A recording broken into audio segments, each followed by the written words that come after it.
Hello guys, welcome back to my short video, and this one is a flex frame. This one is used instead of using the zipper. So this one is about 3 inches in size. So pag o-open mo siya, ganyan siya, bumubuka-buka siya.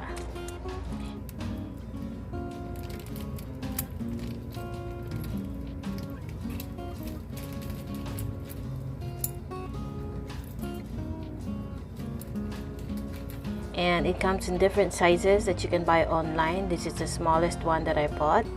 At madali lang siya install. As long as you have the pliers, kayang-kaya yan. So, makikita mo yung one side niya is merong pinaka-lock.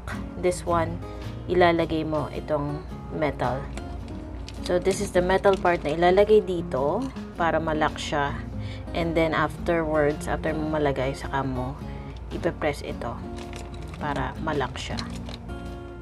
So this is a good replacement if you don't like attaching zippers. So instead of attaching a zipper, you can just use this one.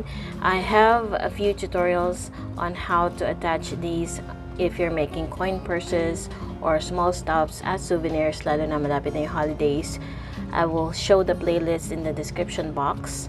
So this is a great way to make the closure for your purses or coin purses. Ito yung pinakamaliit na size. This will be really very helpful, and marami nito online sa Shopee or any other online shopping sites.